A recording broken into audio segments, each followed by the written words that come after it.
Desde este momento el país elige informarse. Elige Made in Paraguay. Entrevistas exclusivas, opinión, actualidad política, social y cultural y toda la información que debemos saber. Made in Paraguay. Un programa con código con Leo Rubín. Made in Paraguay. Un clásico totalmente renovado.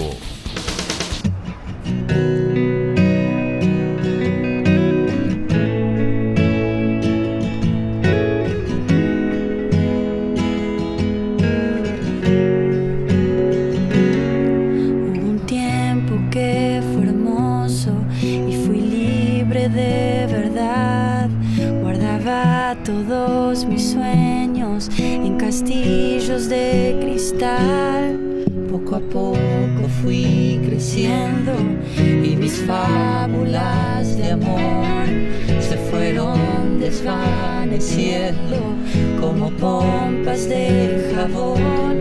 Te encontraré una mañana dentro de mi habitación y prepararás la cama para dos.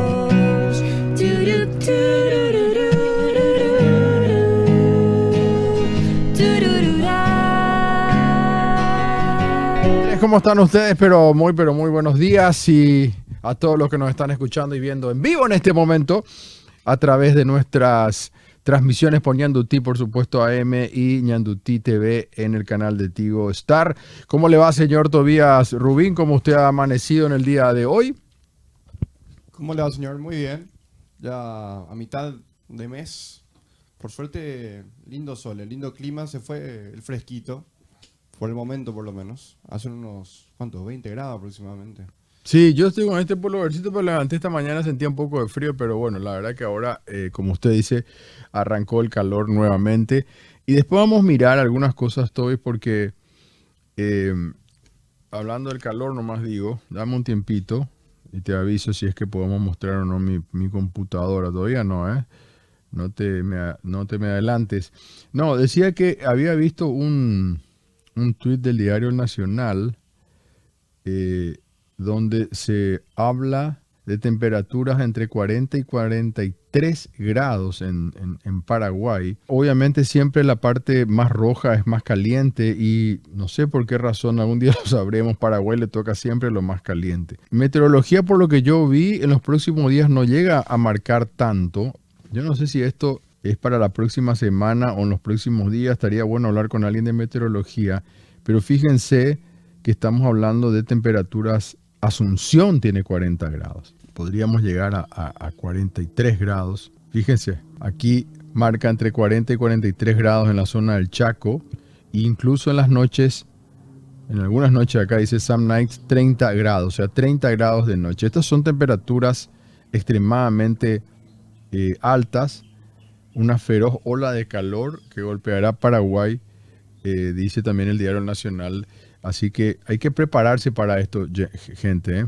Gracias, Toby. Hay que prepararse para esto porque son estos golpes de calor que realmente a mí me ha pasado muchas veces que cuando viene ese primer golpe de calor me siento realmente como abrumado, a veces me duele la cabeza, no sé. Entonces hay que estar listo. Mucho tereré, mucho agua, mucho mojarse la cabeza, etcétera, ¿no?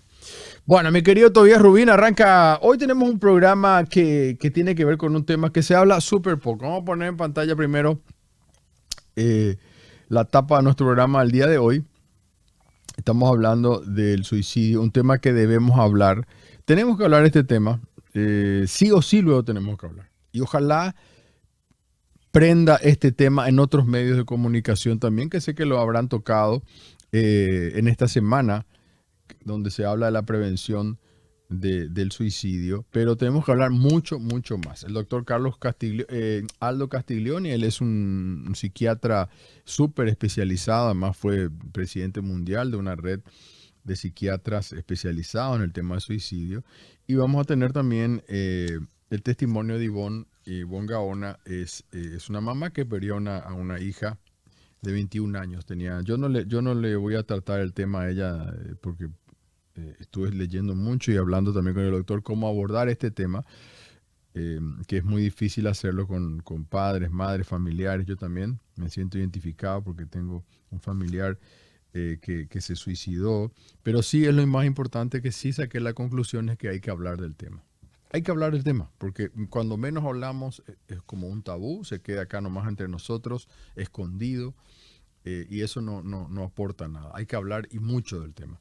Así que le agradezco mucho a Ivonne, realmente que haya tenido que tenga la valentía de querer hablar.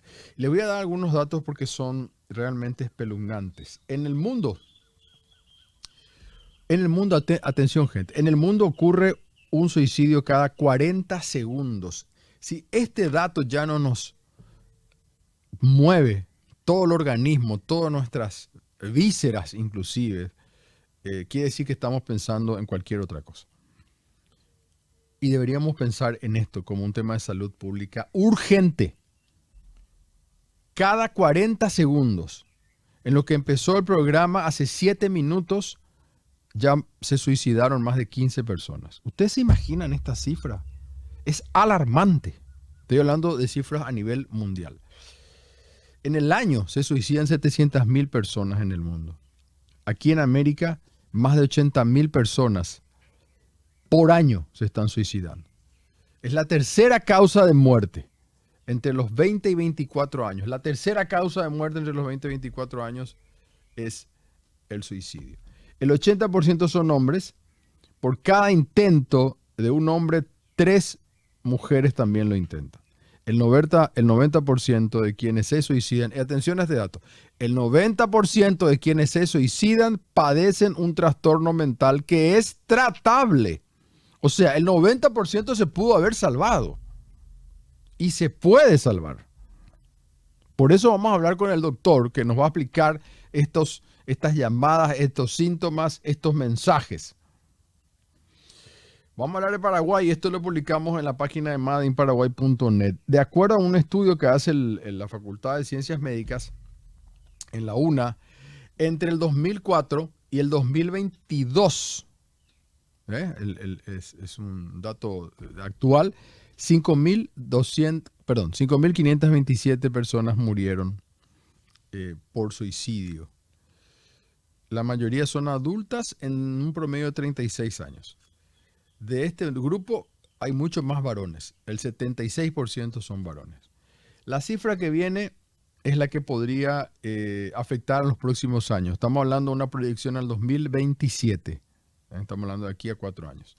Se calcula que en estos 4 años más de 530 adultos y 81 niños y niñas van a formar parte de esta estadística de suicidio en Paraguay. Es decir, un tema alarmante todavía.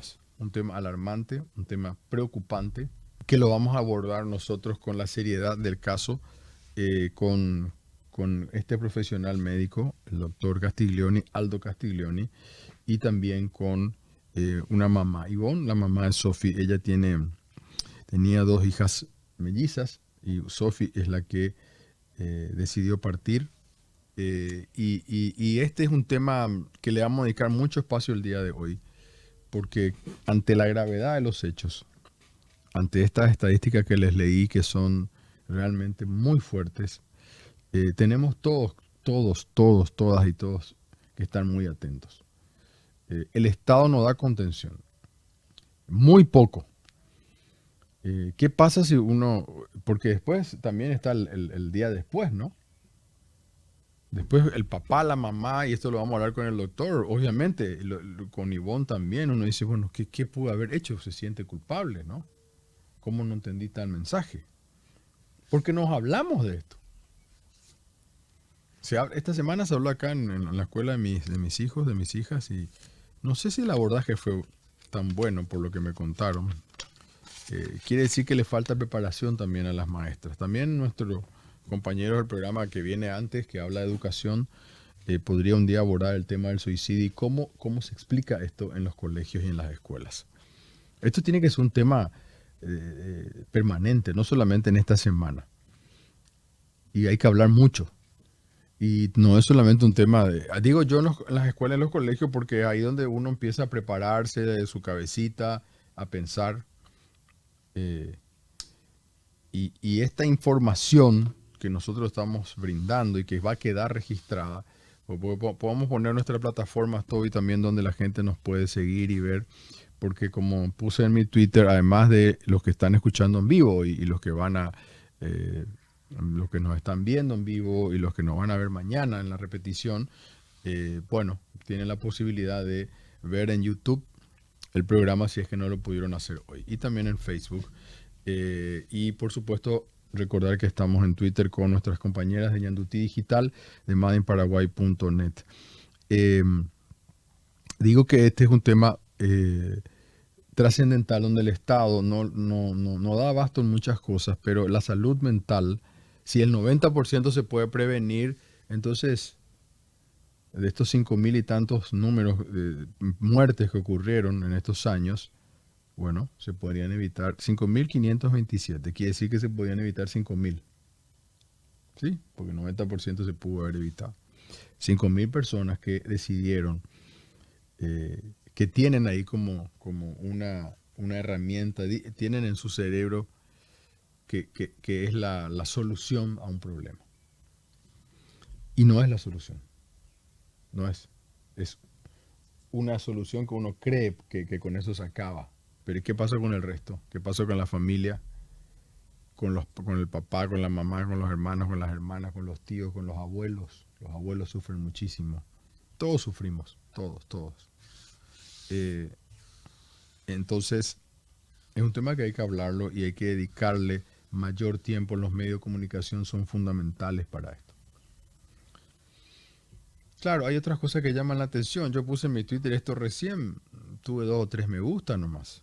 Ayer publiqué algo sobre otra cosa y tuvo 20.000, ¿cómo se llama? Interacciones. Es así, ¿no? Pero tenemos que buscar la manera de instalar el tema. Y repito, la gente que tiene menores recursos, como en todos los casos, el que tiene menor recursos para transporte se tiene que subir un micro de mierda y chuparse las 4 horas. El que tiene menor recursos gana menos, no tiene seguridad social en su mayoría, no dónde irse, no tiene dónde internarse, no tiene casa, no puede pagar el alquiler. Y menos todavía se va a abordar el tema de la salud mental. Por eso el Estado tiene una enorme responsabilidad. El Ministerio de Salud también. Esto no se puede dejar así nomás. Esto tiene que ser tratado y hablado y discutido. Por eso nosotros vamos a dedicarles 2 bloques, como siempre, y uno un poquito más largo que el otro, porque queremos que ustedes también... cuando escuchen este programa, tomen y presten mucha atención a nuestros seres queridos, familiares, amigos, porque hay cositas que son, no solamente la palabra mensaje a lo mejor yo estoy usando, ¿verdad? Pero son como llamadas de atención. Llamadas de atención. Y es un tema tabú, no sé si es cultural nuestro nomás, por ser un, no sé si es todo Occidente, pero es un tema muy tabú. Y hay que hablar. Yo recuerdo muy bien que después de ocurrir el caso de un sobrino mío, me encontré con alguien en una cafetería y me dijo, yo le pregunté a este señor si yo puedo hablar con mis familiares sobre el tema y hablar de mi sobrino, y me dijeron, sí, tenés que hablarle. Hay que hablar. Yo estoy hablando ya del día después. Hay que hablar de la persona, hay que recordar a la persona. No lo estoy diciendo ahora porque no le pedí permiso a los padres. Y no quiero hacerlo sin permiso. Pero yo sé que también ellos están trabajando esto y porque lo veo. Nadie puede después... el día después de ocurrir el hecho, ni con el tiempo. A lo mejor nadie puede saber, por supuesto, esa herida que es eterna. Pero uno tiene que continuar con la vida, tiene que continuar a pesar de. Por eso también vamos a hablar con el doctor de la aceptación y del grupo Renacer, que es un grupo de padres y de madres que después vamos a poner en pantalla también, donde ustedes se pueden comunicar. No sé si tenés a mano todo y podemos mostrar ahora también, mientras tanto. Es un grupo de padres y madres donde se reúnen y hablan del tema y se dan contención entre ellas y ellos. Y aquí no hay costo. Entonces las personas de escasos recursos también que estén escuchando el programa o que sepan o que tengan algún tipo de dudas, lo pueden contactar con el grupo Renacer. 0981-430-333, 0971-903-111. Voy a repetir para los que no están viendo: 0971-903-111, 0981-430-333. Renacer. Bueno, en este grupo, estos son números de dos madres. Entonces ustedes llaman, les van a atender con mucho cariño y atención, y ustedes pueden ahí preguntarle los que quieran. Pero no todo el mundo tiene posibilidad de pagar un médico, por eso que el rol del Estado es fundamental. Toby, vamos a irnos a la pausa y vamos después ya de la pausa a empezar con este tema, porque no hay muchas cosas que les quiero contar de la semana, lo que pasó y tal, pero quiero irme directo al grano, directo a este tema tan importante que, como les digo, se aborda poco y les ruego a mis colegas que lo hagan más. Sé que lo han tocado, yo no estoy diciendo que no, pero hablemos más. No nos quedemos nomás con la semana de la prevención del suicidio, hablemos más. Yo tengo un programa semanal, me cuesta, ¿no? Porque como es semanal, justamente y de 2 horas nada más, tengo que buscarle un tema por semana, más lo de la actualidad. Entonces los que tienen programas diarios, los programas de televisión, a los diarios, démosle espacio, pongamos los números de teléfono, avisemos. Y el doctor, quiero que presten atención, él lanzó un libro sobre el abordaje de los medios de comunicación al tema suicidio, así como pasa con el feminicidio. Entonces, es importante que los medios de comunicación sepamos cómo abordar este tema y qué no hacer. Ahora van a escuchar que va a decir esto el doctor. ¿Qué no hacer? Sobre todo los diarios que publican de repente. ¿Qué es lo que no hay que hacer? Bueno, entonces, por eso es importante que todos los colegas, directores de los medios que están escuchando el programa o ven o se enteren que hablamos de esto, por favor, préstenle atención. Sobre todo los diarios amarillistas, me refiero a Crónica, Popular, etcétera, ¿no? Que a veces publican cosas y no lo van a hacer a propósito, por supuesto. Creo que otras cosas sí lo hacen a propósito, pero en esto no lo harán, no lo hacen. Entonces, ver cuál es el abordaje del medio. Es muy importante esto, porque ese tipo de abordaje puede también prevenir un futuro suicidio. Vamos a meternos de lleno después de la pausa con el doctor Aldo Castiglioni, especialista en suicidio.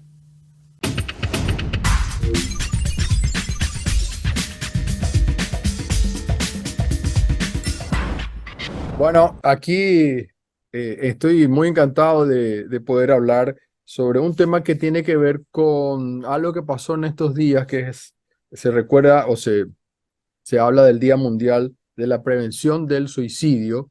Y estoy aquí con el doctor Castiglioni, que es una eminencia realmente a pesar de su juventud. ¿Cómo te va, doctor? ¿Cómo estás? Muy bien, muchas gracias por la invitación. Bueno, doctor, hay mucho que hablar sobre esto, arrancando primero porque en tu currículum, además de ser, digamos, especialista en temas, presidente de la Asociación Actual Paraguaya de Psiquiatría y de la Red Mundial, expresidente de la Red Mundial de Suicidología. No sabía que existía ni siquiera esta palabra, perdón por mi ignorancia. ¿Qué significa esto de suicidología? La suicidología es la ciencia que estudia a la conducta suicida. La conducta suicida es un fenómeno que se da básicamente en las personas que desean morir, que piensan en el suicidio, que lo intentan o que lo terminan consumiendo. Ajá. Entonces hay toda una ciencia, digamos, que se dedica a estudiar específicamente el suicidio. Sí, así es. Ujú. Hay algunos datos que yo estaba leyendo, doctor, que me asustaron realmente. Primero, bueno, en el caso de Paraguay, leí que según la Facultad de Ciencias Médicas de la UNA, entre el año 2004 y 2022, en Paraguay ocurrieron 5.527 muertes por suicidios de personas adultas con un promedio de edad entre 36 años y 76% de los cuales eran varones. Eh, es una cifra muy alta comparada con otros países también esto.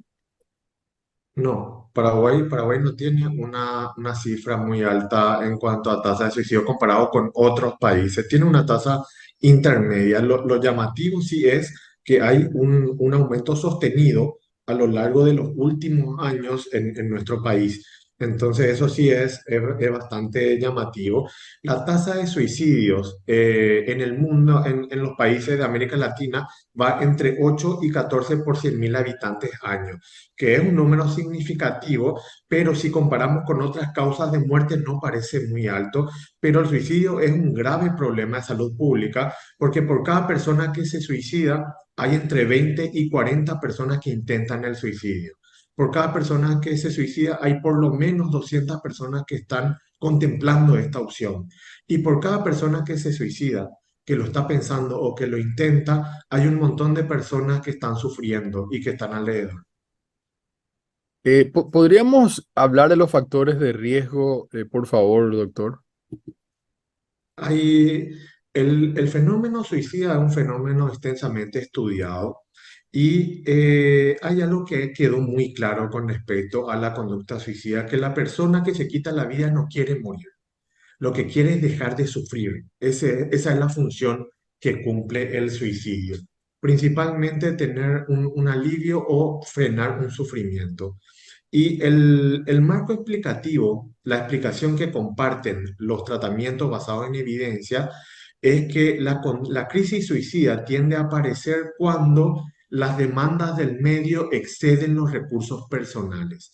¿Qué significa eso? Cuando una persona está pasando por una situación sumamente difícil, sumamente estresante y no cuenta con los recursos personales y con las habilidades psicológicas para poder sortear esas dificultades o poder gestionar de manera efectiva los problemas que aparecen en la vida.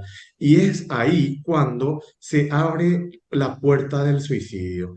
Muchas veces, generalmente la persona que termina cometiendo el suicidio es alguien que ya lo venía pensando desde mucho tiempo antes. Y hay un patrón que suele repetirse. Cuando a mí se me presenta en la vida una situación muy difícil y no estoy encontrando la forma de mejorar esa situación, se abre ahí a lo lejos una puerta que es la puerta del suicidio y eso genera un cierto alivio. Cuando yo la estoy pasando muy mal o estoy pasando una situación trágica y me aparece la idea, ¿y si me mato? ¿Y si me suicido? ¿Si me quito la vida? Lo que tiende a ocurrir en ese momento es que eso me genera un cierto alivio. Me sigo sintiendo triste probablemente o me sigo sintiendo mal, pero la intensidad emocional tiende a disminuir porque parece que tengo un backup, tengo ahí una opción que está lejos, que no lo considero seriamente aún, pero tengo una opción para acabar con ese sufrimiento.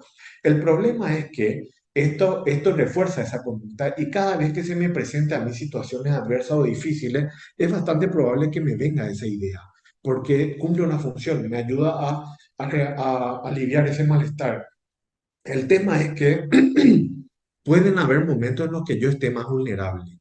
Pueden haber momentos en los que yo esté más vulnerable y esa puerta que estaba lejos, de repente puede aparecer muy cerca. Y es ahí cuando el riesgo es muy alto. Entonces, ¿en qué están enfocados los tratamientos para las personas que tienen conducta suicida? Los tratamientos que funcionan y que tienen evidencia que realmente disminuyen la probabilidad de que una persona se quite la vida por suicidio, están enfocados en un proceso de enseñanza-aprendizaje. Lo que hacen los terapeutas es entrenarle al consultante a incrementar sus recursos personales, sus habilidades psicológicas. ¿Cuáles? La habilidad de regular adecuadamente las emociones, de tolerar el malestar, de relacionarse de manera más efectiva con los demás y principalmente hay una habilidad que es central en la conducta suicida, una habilidad psicológica. Esa habilidad psicológica es la capacidad de resolución de problemas. Todos nosotros tenemos una cierta habilidad para resolver problemas. ¿Y en qué consiste esta habilidad? Esta habilidad consiste en cómo nosotros gestionamos una situación adversa. Se nos presenta a nosotros un problema o una dificultad en la vida. Lo primero que nosotros hacemos es analizar, conceptualizar ese problema. Luego de eso, se nos abre a nosotros en la mente un montón de opciones, un umbral de opciones de qué podemos hacer para sortear esa dificultad o solucionar ese problema. Elegimos la que nos parece más adecuada, la ponemos en práctica y luego evaluamos si funcionó o no funcionó. Esa es básicamente la capacidad de resolver problemas. Las personas que tienen conducta suicida, en su mayoría, tienen un déficit en esta habilidad y les cuesta resolver problemas. Y cuando yo tengo un cierto déficit para esto, eh, me es muy difícil abrir este umbral de opciones y entonces aparece muy fácil la opción del suicidio. Lo que nosotros hacemos, a los terapeutas le entrenamos a nuestros consultantes para que pueda incrementar esta habilidad y que pueda encontrar otras opciones para gestionar de manera más efectiva este problema o lo difícil que le está ocurriendo. Doctor, vos estás hablando ya de, perdóname, de algo que viene para mí después, sería en el sentido de que alguien que te consulta, ¿verdad? Pero lo que pasa es que no todos llegan a ese momento, no todos ni siquiera manifiestan. Ahí es donde te quiero ir preguntando algunas cosas hablaste de conductas suicidas, ¿verdad? O sea, muchas veces nos ha pasado que uno dice, "Pues yo no me imaginé que esta persona jamás tenía en mente ese suicidio, digamos, ¿verdad?" Entonces se habla de las señales, por ejemplo, ¿verdad? Entonces tal vez ahí si hay una señal que un padre, una madre o una pareja, un amigo incluso, uno diga, che, anda a verle a alguien, pero ¿cómo sabemos que esto es cierto? ¿Cómo podemos darnos cuenta de que está en su mente esa posibilidad, digamos, o es simplemente una magia? Porque a veces también se utiliza sentimentalmente esto, ¿no? Me voy a suicidar para como presionar a la pareja o a alguien, ¿no? ¿Cómo podemos discernir esto? Hay ciertas señales que podemos tener en cuenta para pensar de que una persona cercana a nosotros podría estar contemplando la posibilidad del suicidio. Acá lo importante es conocer a la otra persona para darnos cuenta que hay un cambio en cómo estaba antes y cómo está ahora. El principal método de estudio de la conducta suicida es un método que se llama autopsia psicológica de suicidios consumados. También se analiza a través de encuestas a personas que lo intentaron y fracasaron o que tuvieron intentos frustrados. O sea, que no llegaron a intentar de manera fortuita porque se frustró ese intento. Y esto, la conclusión de estos estudios es que las personas que cometen el suicidio generalmente avisan. La mayoría de ellas habían avisado o habían emitido ciertas señales que daban indicios de que iban a cometer el suicidio, ¿verdad? Esto muchas veces no era visto así de esa manera en el momento, pero la autopsia psicológica se hace con las personas más cercanas a la persona que se suicidó, entrevista a ellas, y muchas de ellas decían que mirando en retrospectiva se dan cuenta que había ciertas señales, pero que no fueron vistas de esa manera en el momento, ya que el cerebro no reconoce lo que no conoce, o sea que por eso es tan importante la culturización, por eso es tan importante hablar de salud mental, hablar del suicidio, eliminar estos tabúes, ¿verdad? Y, y que esto lastimosamente es algo frecuente. Lastimosamente, 1 de cada 3 personas en el mundo va a pensar en la posibilidad del suicidio alguna vez en su vida. 1 de cada 3 personas. Bueno, ¿y cuáles son las señales para prestar atención? Las, Perdón, doctor, ese dato es demasiado fuerte, es demasiado poderoso. Incluso así. leí otro que decía que cada 40 segundos se está suicidando alguien en el mundo y yo me agarro la cabeza y no puedo entender, ¿verdad? O sea, ¿cómo es posible es alarmante? Entonces es mucho más grave de lo que estamos hablando. No se quiere hablarlo de este tema, dijiste vos, la verdad, es tabú. No queremos hablar, hay que esconder esto, ¿no? Es como una cosa mal vista culturalmente, al menos en el occidente, no sé en el oriente cómo será, pero si 1 de cada 3 alguna vez está pensando, Nosotros como padres muchas veces pensamos eso, ¿verdad? ¿Qué estará en la cabecita de mi hijo? ¿Se estará enojando mi hija? ¿Y qué pensará con tanto internet hoy en día y tantas cositas, ¿no?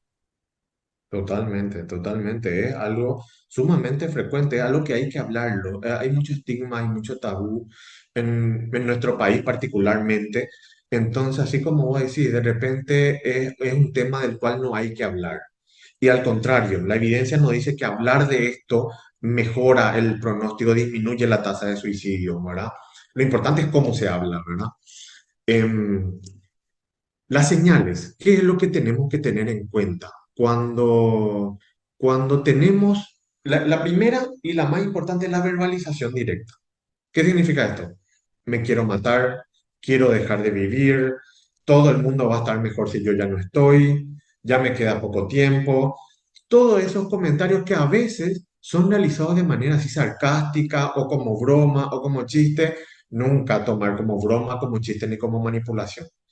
Todos estos comentarios tienen que llamar la atención, hay que prender una alarma ahí en nosotros, prestar mucha atención cuando se hacen estos comentarios. La persona que hace estos comentarios probablemente está contemplando esta opción, por lo menos lo está pensando, tal vez no seriamente, pero por algo lo comentó. Hay algo que está por ahí. Y cuando alguien nos comenta, nos hace este tipo de comentarios, tenemos que preguntarle directamente. En lo que tiene que ver con conducta suicida hay una pregunta que salva vidas. ¿Estás pensando en matarte? ¿Estás pensando en suicidarte? Esta pregunta salva vidas. Entonces, que podamos acercarnos y podamos hacer directamente esa Pero pregunta. la otra O, persona realmente va a contestar con sinceridad, va a verbalizar o puede decir como vos decir, no, yo dije nomás en chiste. en la mayoría de los casos va a comentar, va a decir, porque si lo está considerando, es una persona que la está pasando mal, que está sufriendo. Y que de repente el que otra persona se dé cuenta y me haga esa pregunta, generalmente me da a mí la posibilidad de comentar el sufrimiento que estoy teniendo, ¿verdad? Hay muchas veces las personas suelen comentar que cuando se le hace la pregunta, la otra persona o responde afirmativamente o se pone a llorar en ese momento, ¿verdad? No, como no se esperaba y se pone a llorar y todas estas son señales, son signos de alerta, ¿verdad? De este fenómeno. También hay que tener muy en cuenta los síntomas depresivos. Y hay que analizar los cambios conductuales, ¿verdad? Los cambios conductuales, si de repente una persona que era muy responsable en la escuela o en el colegio empieza a bajar sus calificaciones o empieza a faltar a sus responsabilidades, al cumplimiento de las tareas, o en el trabajo, en el compañero de trabajo empieza a llegar tarde, empieza a faltar con frecuencia, empieza a presentar muchos reposos médicos y demás, o en la actitud. Empieza a ser una persona mucho más irritable. Antes era alguien muy amable, de repente muy irritable, muy cortante o muy sensible. Llora con facilidad, se le quiebra la voz en una pequeña discusión o se habla de algo y ya se le quiebra la voz y nunca fue así. Entonces, como que ya nos llama la atención. Entonces, siempre nosotros notamos y hay que acercarse, hay que hablar y hay que preguntarle a la otra persona, ¿qué te pasa? Noto que estás, que parece que estás más sensible o que estás más irritable, decimos, vos te sentís bien, te sentís mal, te está pasando algo, o sea, tenemos que, en nuestro país está mucho este tema cultural de no hablar de las emociones, no hablar o sea, ¿cómo te sentís bien? Es la pregunta así rápida, pero cuando alguien nos dice, no, la verdad que no estoy bien, o la verdad, ahí es como que de repente no estamos preparados para ese tipo de conversaciones, ¿verdad? Y es importante sacar todo ese tabú en torno a este tema. Y hay Otro factores, sí, perdón, hay factores de riesgo también, perdón, doctor, hay factores de riesgo también. del tener crisis suicida. Sí, Sí, sí, sí. Los factores de riesgo son dos principalmente. Uno es estar pasando una situación muy estresante, ya sea una pérdida significativa reciente, ruptura de pareja, muerte de algún familiar o alguien cercano, de repente algún problema económico muy grave, muy agudo, ¿verdad? alguna muy mala noticia, estar cursando con alguna secuela de una enfermedad crónica, tener dolor, discapacidad. Eso por un lado. Y por el otro lado, el déficit en estas habilidades psicológicas, ¿verdad? Las personas que no son efectivas cuando escalan emocionalmente, que son muy impulsivas y demás, tienen déficit en habilidades, por eso reaccionan de esa manera. Y eso uno se entrena en eso y uno puede mejorar. Entonces, cuando uno tiene en cuenta que una persona es muy impulsiva o es inefectiva, cuando escala emocionalmente, esa es una persona en riesgo. Esa es una persona que tiene déficit en habilidades psicológicas que se pueden entrenar. Y hay que tener en cuenta que uno puede tener digamos que, un abanico de habilidades psicológicas que le ayudan, que le hacen ser funcional y tener una buena calidad de vida normalmente. Pero se presenta una situación extrema y ahí exceden los recursos personales. Y nos puede pasar a cualquiera o casi a cualquiera, pero evidentemente es mucho más probable si yo tengo ciertos déficits. Si a mí me cuesta, digamos que yo tengo poca habilidad de relacionarme adecuadamente con los demás. Tengo poca habilidad de relacionarme adecuadamente con los demás, me cuesta ser amigo, me cuesta mantener amistades, entonces, y considero que eso es algo importante y demás, entonces, eso me genera problemas, ya sea en la escuela, en el colegio, en el trabajo, entonces algo sumamente estresante, ¿verdad? O si a mí me cuesta regular adecuadamente las emociones, y eso me trae problemas en la vida. Y si yo tengo déficit, muchos déficits en ciertas habilidades psicológicas, es probable que situaciones ambientales que visto a la vista de terceros no parecen la gran cosa o no parecen algo muy grave, a mí me hace pensar en el suicidio. A mí me hace pensar que esa vida que yo estoy teniendo no es una vida que vale la pena vivir. Entonces, es importante identificar esas señales, no solamente pensar, analizar los estresores ambientales. No solamente, bueno, no es tan grave lo que le pasa, o sí es grave lo que le pasa, sino que tenemos que tener en cuenta el contexto, que no solamente implica el nivel de estrés que se está causando en el ambiente, sino también cuáles son los recursos con los que cuenta la persona. Doctor, leí también vi una lámina que hablaba de contagio y me llamó mucho la atención que se hable de contagio de suicidio. ¿Qué significa? ¿Es real? ¿Existe? ¿Cómo se interpreta eso? Es real. De hecho, desde siglos anteriores ya se hablaba de este fenómeno y es muy famoso el caso de una novela que se llama Las penas del joven Werther. Las penas del joven Werther es una novela de Goethe que se publicó en el siglo XVIII y que luego de esta novela básicamente trataba de un joven, el protagonista, un joven llamado Werther, que sufría por amor hasta tal punto que al final de la misma se quitó la vida. Y en la novela se describía con lujo de detalle el suicidio del joven. A la hora que se suicidó, cómo iba vestido, en dónde estaba. Y tras la publicación de esta novela, llamó la atención que en varios países de Europa aumentó significativamente la cantidad de suicidios. Incluso muchos de estos suicidios se daban en jóvenes que parecían imitar al protagonista de esta novela. Se suicidaban de la misma manera, en el mismo lugar, a la misma hora, incluso se encontraban ejemplares de la novela en el lugar del suicidio. Y esto tuvo tal repercusión que se prohibió la venta de esta novela en 3 países y recién, en 1987, un sociólogo fue el que investigó la repercusión de los medios, de los diarios. Cuando salía una noticia referente al suicidio de alguien en la tapa de un diario, aumentaba significativamente la cantidad de suicidios en el mes posterior en todo el área de cobertura de ese medio. Y David Phillips, el sociólogo, fue el que acuñó el término efecto Werther. El fenómeno de imitación con relación al suicidio se llama efecto Werther y se llama en honor a esta novela de 200 años antes. Tiene repercusión en la tasa de suicidio, la forma en la que se publican las noticias o la información referente a un suicidio. es muy importante y hay Hiciste recomendaciones. vos tuviste hiciste una investigación al respecto del tratamiento de los medios también, ¿verdad? De comunicación. Escribí un libro que Escribiste se un libro. llama El suicidio y los medios de comunicación. ¿Y tratás este tema, digamos, del contagio o tratás también de cómo abordan los medios de comunicación el suicidio y cómo puede incidir eso en un tercero? Exactamente. Y hay ciertas recomendaciones internacionales basadas en evidencia. Por ejemplo, no se debe publicar una noticia referente al suicidio en la tapa o en la contratapa de un diario, no se deben mostrar fotos ni videos, no se deben mostrar ni publicar ni difundir fotos de notas suicidas, no se debe presentar al suicida solamente con valores morales dignos con valores dignos de imitar o cualidades positivas, sino también se debe hacer énfasis a factores que lo llevaron a cometer ese suicidio o tomar esa decisión, como un déficit en cierta habilidad, la presencia de un trastorno mental, consumo problemático de sustancias.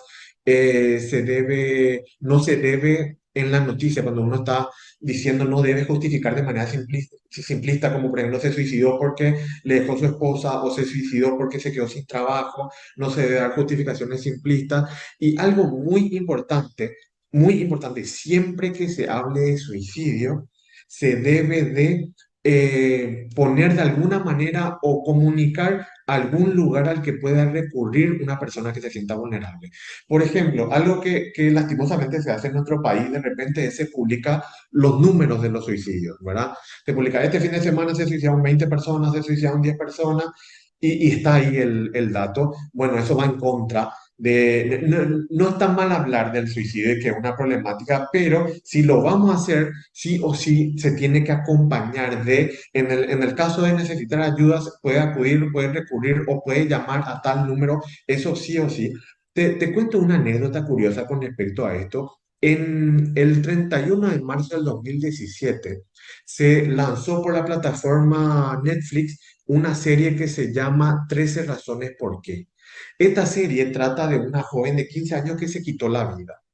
Y ella antes de quitarse la vida, ella grabó 13 cintas de audio, 7 cassettes de audio, y cada una de estas cintas iba dirigida a una persona a la cual ella le atribuía cierta culpabilidad por la decisión que tomó, ¿verdad? En el último capítulo de esa primera temporada de esta serie, se puede ver el suicidio de la joven. Se puede ver con muchos detalles cómo se quitó la vida durante 3 minutos. Cuando se lanzó esta serie, que rompió récords, que fue así muy vista, muchas sociedades científicas e instituciones saltaron en contra de la producción de la serie, porque probablemente tenía grandes probabilidades de tener una repercusión negativa con respecto a la tasa de suicidios. La producción de esa serie tomó las recomendaciones de la sociedad científica. Esta serie tiene 4 temporadas, tuvo 4 temporadas, y a partir de la segunda se tomaron ciertas medidas. Una de ellas, y los que vieron la serie se habrán dado cuenta que a partir de la segunda temporada, en cada capítulo salían hablando al inicio y al final de cada capítulo los protagonistas, los actores, haciendo mención de que esa es una serie de ficción, y también siempre mencionando un lugar al que puedan recurrir en el caso de que necesitan ayuda y de que se sientan vulnerables, ¿verdad? Y eso es sumamente importante. Además, se tomaron otra estrategia, como por ejemplo, a partir de la segunda temporada, se empezó a mostrar a la protagonista, a la chica que se había quitado la vida, desde un foco más negativo en cuanto a ciertos rasgos de personalidad, ¿verdad? Porque el riesgo de esto es que sea alguien digno de imitar, ¿verdad? Y esto es muy importante, este fenómeno de imitación, porque en la actualidad, con los nuevos medios de comunicación, todos nosotros somos medios de comunicación. Nosotros, cualquier cosa que nosotros posteemos en nuestras redes puede ser es potencialmente viralizable. Entonces, yo creo que solamente lo estoy publicando para mis amigos, para unas pocas personas, pero sin embargo, eso se puede difundir y puede llegar a gran escala. Y para, Doctor, si se, sí. sí. No, Y sí, si se sí. publica algo, por ejemplo, el suicidio de alguien, o el video de alguien que se tiró de algún lado o que se suicidó, yo simplemente lo comparto con mis amigos. Y uno de ellos le comparte con otro grupo y así, Claro. y ya se viraliza. Y para la mayoría de las personas eso es un tema más de conversación. Pero para esa persona que está sufriendo, para esa persona que hace mucho tiempo está contemplando la opción del suicidio, ese puede ser el impulso que le falta para terminar cometiendo. Sí, no, Entonces es o muy se puede, importante que... perdón, o se puede compartir por una morbosidad que hay en el ser humano latente. Te quería preguntar porque estamos hablando te quiero preguntar Exactamente. también por la familia, ¿verdad? Porque es la familia la que queda después con toda esta situación casi inmanejable, ¿no? En muchísimos casos es inmanejable. Y también te quiero preguntar relacionado a eso, que muchas veces se habla de, no sé, dejó una carta o hizo como una puesta en escena, por usar un término, para dejar un mensaje. Realmente, ¿qué significa? ¿Cómo uno tiene que tomar esto? En la mayoría de los casos se dejan notas suicidas. En la mayoría de los casos la persona que va a cometer el suicidio le avisa a alguien, o sea, o se despide de alguna manera o deja una nota, como para, es como una manera de intentar justificar o reducir el sufrimiento de las personas alrededor, ¿verdad? En la mayoría de los casos pasa.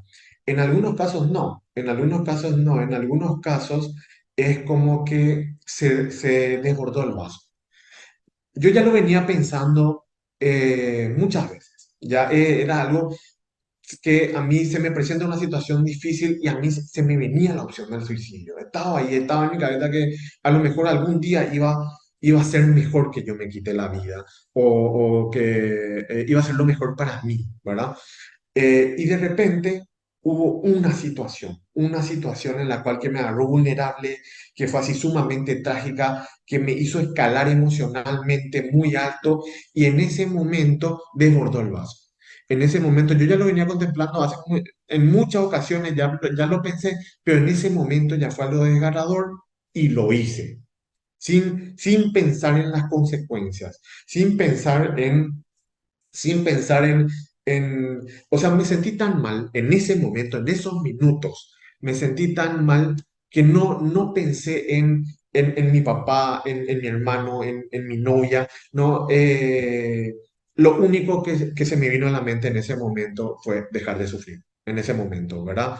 Se da en la menor cantidad de los casos. En la mayoría de los casos, no se da esta situación. ¿Cómo le contenemos a la familia, digamos? ¿Cuál sería la contención, doctor? ¿Qué hay que hacer?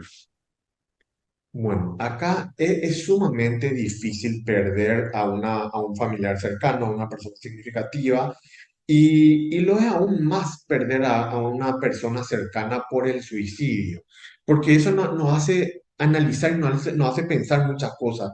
Eh, Pude haber hecho algo, pude haber identificado ciertas señales, pude haberme dado cuenta y cambiar la situación, ¿verdad? Y bueno. Yo les puedo decir a los que perdieron, como te dije, esto es lastimosamente una situación frecuente y lastimosamente hay muchas personas que sufren esto y que les toca seguir viviendo. Son lo que se llaman sobrevivientes al suicidio. Son los familiares, amigos, allegados cercanos a la persona que se quitó la vida, ¿verdad? Lo que yo les puedo decir y siempre les digo es, uno, nadie nace sabiendo, ¿verdad? O sea, con el diario del lunes es fácil hacer un análisis, pero nadie nace sabiendo. Y es lo que se vio en la autopsia psicológica. Cuando uno analiza en retrospectiva, ahora me doy cuenta que era esto, pero en el momento no, ¿verdad? Eso por un lado. Por otro lado, existen lo que en suicidología se llaman los suicidios inevitables. Por suerte es un porcentaje muy pequeño, ¿verdad? Pero hay algunos casos donde es prácticamente inevitable, donde podemos tener el mejor acompañamiento, el mejor tratamiento, el mejor profesional que le está tratando y la persona se quita la vida. O sea, por suerte es un porcentaje menor, es un porcentaje mínimo, pero eso existe, ¿verdad? Y podemos decir, los familiares pueden decir, hicimos todo, y no se pudo, ¿verdad? Por otro lado, es sumamente difícil lidiar con esto. Y nosotros en la vida nosotros pasamos por situaciones buenas, situaciones malas y situaciones trágicas. Se me ocurren pocas situaciones igual de trágicas que perder a un familiar cercano por suicidio, y lastimosamente es lo que le tocó a muchas personas, a mucha gente. Y les cuento algo interesante con respecto a esto. Gran parte de las nuevas psicoterapias basadas en evidencia, de los modelos que funcionan y que realmente ayudan a las personas a tener mayor bienestar y ser más funcionales, extrajeron muchos conceptos y actitudes de la práctica del budismo zen, ¿verdad? Nada que tenga que ver con religión, sino que ciertas actitudes y prácticas, y estas actitudes y prácticas tienen que ver mucho con poder conectarse con el momento presente y cultivar la aceptación. Cultivar la aceptación, ¿qué quiere decir esto? Y esto es muy importante como una habilidad para incrementar el nivel de bienestar en la vida y reducir el sufrimiento. Las cosas son como son, no como deberían o como yo querría que fueran. Nosotros muchas veces podemos hacer todo bien las cosas, o sea, hacer todo bien, y algo del contexto puede influir y traernos, causarnos dolor, ¿verdad? Este tipo de psicoterapia lo que hacen es, le enseñan a las personas a mirar el vaso con el nivel de agua donde está. Yo no trato de ver el vaso medio lleno, ni veo medio vacío. Yo veo el nivel de agua donde está, veo el mundo tal cual es, porque las cosas son como son, no como deberían. Pero acá hay algo importante con respecto a la aceptación, que la aceptación se diferencia de resignación, porque la resignación va acompañado de sufrimiento. Cuando yo acepto una situación, yo la acepto y hago lo mejor que puedo, sin apegarme a lograr o no mi objetivo. ¿Qué significa eso? Digamos que yo ahora a mí se me detecta una enfermedad terminal. Lastimosamente, lastimosamente, se me detecta una enfermedad, cáncer, y que con muy mal pronóstico, y yo en ese momento puedo, puedo tomarlo como yo quiera y estoy en mi derecho, ¿verdad? Pero si yo lo tomo con aceptación, si yo digo, bueno, esto es lo que me toca lastimosamente, nada quita lo malo de la situación. Ojalá no me hubiese tocado, pero es lo que me toca. Y bueno, voy a hacer lo que tengo que hacer. Me voy con este doctor que me recomendaron, me hago tal estudio, me hago tal procedimiento, y lo hago porque me tengo que hacer y punto. Y, y en cada intervalo entre un procedimiento y otro sigo haciendo lo que para mí es valioso en la vida. Sigo tratando de hacerle feliz a mi esposa, de educar a mis hijos, sigo tratando de trabajar si es que puedo y me gusta y forma parte de un valor para mí, lo sigo haciendo. Y bueno, hago lo mejor que puedo y acepto las circunstancias, ¿verdad? Que me están tocando. ¿Cuál es la diferencia de tomarlo de esta manera? A lo mejor al final no funciona el tratamiento y lastimosamente yo termino falleciendo o empeorando con la enfermedad, pero el tomarlo con aceptación tiende a reducir el sufrimiento, ¿verdad? Es lo que me toca, hago lo mejor que puedo y me doy cuenta. O sea, me doy cuenta de Sí, que es difícil y me doy cuenta que yo la estoy remando, estoy haciendo lo que tengo que hacer. está muy bien eso. Nosotros, bueno, yo practico tener una filosofía un poco oriental en la India, y nosotros decimos sin apego al resultado, ¿no? En todo en general en la vida, ¿verdad? No solamente una situación difícil, sin apego al resultado. Hago las cosas lo mejor posible, pero no me apego al resultado porque si no, sufro, ¿no? Doctor, Es así es mismo. un privilegio hablar contigo, muchísima claridad en tus términos. Te agradezco mucho por compartir con nosotros y te mando un fuerte abrazo. Muchas gracias, cuando quiera. Hasta Gracias. luego. Nosotros hacemos una pausa y ya volvemos.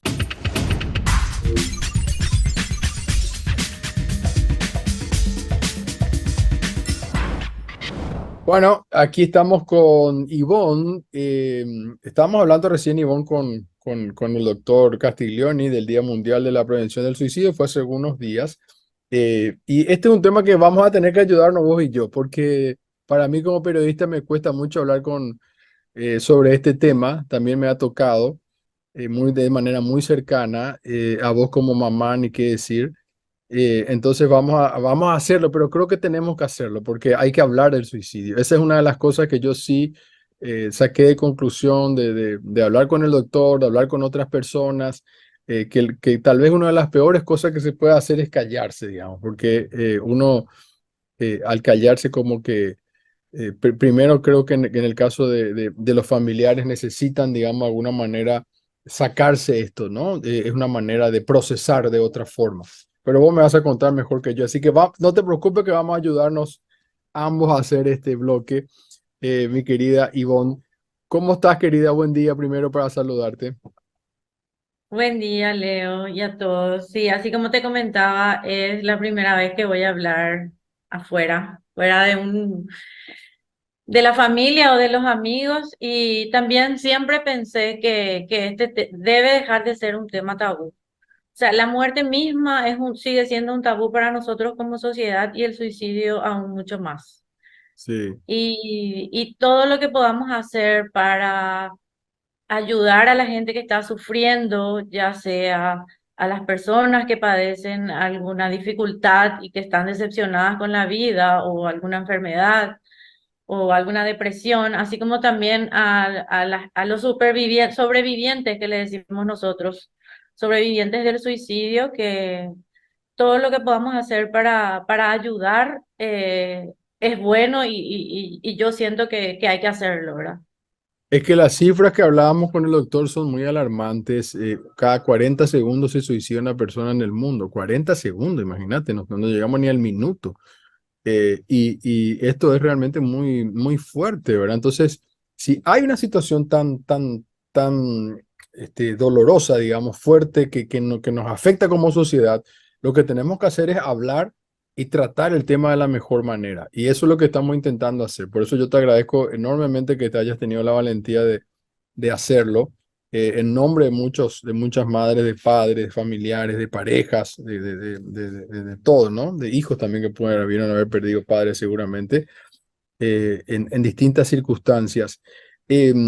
¿Por qué vos sentís, Ivonne, que es importante hablar? Quiero preguntarte a vos primero, ¿por qué sentís que es importante hablar del tema? Y yo creo que es un tema, así como dije, tabú, que tiene que ver un poco con nuestra sociedad tradicional, conservadora, con las religiones. Imagínate, antes no se le podía bendecir a un muerto por suicidio. O sea, y tal vez siga habiendo, ¿verdad? Yo no lo sentí. Ujú, Eh, es un tema que se evita mucho. Por suerte en mi círculo esto no, yo no sentí que sea tabú, o la gente no se animó a decirme, tal vez. Yo tuve el privilegio de tener muchísima contención, eh, pero uno nunca está preparado, ¿verdad? Yo siempre digo o siempre pienso, me morí y tuve que volver a nacer, porque esa es la sensación que uno tiene cuando se muere un hijo, como fue mi caso, ¿verdad? Una hija. Me ayudó muchísimo renacer. De hecho, estoy acá por renacer. Eso le dije ayer a Celeste. Celeste, jamás pensé que iba a poder dar la cara en esto y estoy acá porque Renacer fue un grupo que me ayudó muchísimo en ese momento tan duro. Aparte de todas mis amigas, toda mi familia, mis compañeros de trabajo. O sea, yo me sentí muy comprendida después. El antes y durante la enfermedad casi no se entiende. Y justamente Renacer, vamos a explicar a la gente, Ivonne, que no conoce, es como una agrupación de madres y de padres, ¿no? Y de familiares que se juntan para hablar del tema y darse contención. No sé, si que me querés contar un poco también sobre Renacer. Sí, cuando pasó lo de Sophie, yo necesité, o sea, así como te dije, fue un morir y no te das cuenta de que tenés otra familia, tenés esposo, tenés hija, tenés perro, tenés algo que sostener, te morís. Y de ahí poco a poco uno va buscando sus estrategias. Eh, Mis amigas siempre estuvieron a mi lado, pero cuando llegó Renacer fue diferente porque ahí pude hablar con mujeres que perdieron a sus hijos Ujú, y eso es algo único. O varones también, ¿verdad? Porque Renacer es un grupo de mujeres y varones, familias, que se reúnen para honrar la memoria de sus hijos y para salir del pozo. Ahí no se hace catarsis, ahí se cuenta lo que uno vive y realmente cuando te pasa algo así, vos sentís de que no, de que nadie puede entender tu dolor. Y con Renacer fue muy alentador porque yo estaba hablando con gente que estaba pasando por lo mismo que yo. Estaba leyendo en un flyer que recibí de la gente de Renacer que dice por qué no es, por decir, recomendable la autoayuda, sino la ayuda mutua. Y me pareció muy interesante esto porque es muy difícil lidiar solo, ¿no? Sola con esto. Sí, bueno, y depende mucho de cada persona. El duelo es diferente para cada uno. Nosotros como familia acurrimos también a terapia. En mi caso yo soy súper abierta, mi marido muy poco. Entonces ahí yo aprendí que cada persona vive su duelo de diferente manera.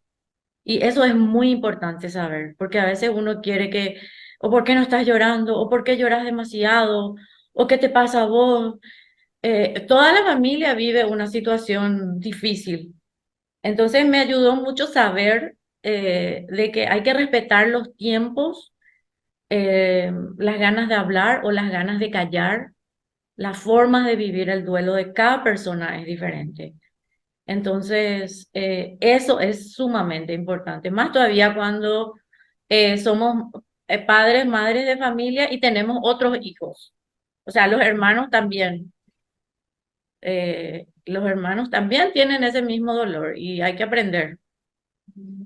Claro, yo entiendo eso mismo que vos decís porque también lo viví como te decía, no voy a dar nombres ni ejemplos ni nada por respeto, pero sé que me pasaba a un lado que yo veía una persona que expresaba su dolor, que lloraba muchísimo, muchísimo, muchísimo, se culpaba también. Y por otro lado, otra persona como que se puso como un caparazón y no quería hablar del tema. Y a veces uno no sabe si tocar o no el tema. Entonces es eso, ¿no? O sea, cada uno, como vos decís, es distinto. No sabría decir que puede ser mejor o no. A mí me parece siempre que intentar sacarse es como, no sé, algo de mochila te sacas de encima, ¿no? O sea, expresar tu dolor, tu llanto, de la manera que sea, ¿no? Sí, de hecho que hay que sacar. Si uno no quiere hablar, hay que sacar de otra manera, ¿verdad? Ya sea con música, escribiendo, haciendo algo. Alguna gente transforma en arte, pinta, cultiva, ¿verdad? Yo recurrí a todo lo que te puedes imaginar. Mi patio se convirtió en mi huerta. Leí todos los libros sobre la muerte que podía encontrar a mi alcance. Quería entender qué era la muerte. Em, me iba a cada taller de arte a tocar la arcilla. O sea, cada uno va buscando sus estrategias, ¿verdad? Y los otros en mi familia no, ¿verdad? Cada uno en su... Y uno tiene que respetar, ¿verdad? A lo mejor con los amigos, a lo mejor hablando de otras cosas. Ujú. Por eso Celeste me decía ayer, yo creo que vos tenés que hablar porque vos buscaste un mecanismo para volver a vivir y estaba pensando anoche que tal vez mi mecanismo sea el querer honrar la vida de mi hija y querer ser mi mejor versión en su honor. Sin duda, sin duda. Y justamente sobre el hablar, me acuerdo que una vez estaba en un café y se me acercó un señor a hablar sobre la situación de mi familia y me dijo, eh, es muy bueno hablar. Y yo le preguntaba si yo le podía hablar a mi familiar sobre el suicidio, si yo le podía decir, porque a uno se pone muy difícil cómo preguntar. Me dijo, no, y hay que hablar de la persona. En tu caso de Sophie, ¿no? O sea, es como que hay Ujú. que hablar porque llega un momento dado que eso es como que vos tenés que, si vos escondés es peor, me decía él, hay que hablar, hay que hablar. Y después yo me di cuenta que hablando con este familiar cercano, me decía, sí, después yo hoy puedo hablar de su hijo, ¿no? Yo le puedo hablar y recordar cosas también, con alegría dentro de todo, ¿no? Porque uno cuenta una anécdota, una situación, un X, o sea, lo hablas, porque a veces uno no sabe cómo abordar el tema, o sea, decir, ¿qué hago? ¿Le digo algo? ¿No le digo nada? No, nos entra como una Mm, parálisis, o sea, nos quedamos paralizados, quiero decir. sí, no, y eso es importante, ¿verdad? Yo hablo con la gente que es cercana a mí. O sea, tampoco me gustaría que me agarren en la calle y me digan, ¿cómo viviste eso? Ujú. Pero sí, con la familia, con los amigos, sobre todo en lugares seguros, pero si es tu hermano, tu hermana, tu pareja, obviamente, ¿verdad? Con los hijos cuesta un poco más, pero sí hay que hablarlo. Y algo que me ayudó mucho, también me sigue ayudando, es el grupito de Sofía, el grupo de sus amigos, estudiantes de medicina, que de alguna manera siempre están ahí. Y cuidando un poco la memoria de Sofía. Y eso me ayuda mucho. Seguro. Querida, justamente una de las cosas que es importante hablar y que aprovechando tu experiencia, digamos, en esta situación tan dolorosa es decirle a la gente qué le puedes recomendar de alguna manera, qué es lo que pueden hacer padres o familiares, qué es lo que el primero que debería hacer cuando se encuentran de esta situación tan dolorosa. Mira, Leo, yo creo que esto es un problema de salud pública. Eh, Afortunadamente yo tenía medios para tratar una enfermedad. Y antes de que me pase a mí, yo trabajo con pueblos indígenas, ya venía viendo el tema del suicidio en las comunidades indígenas.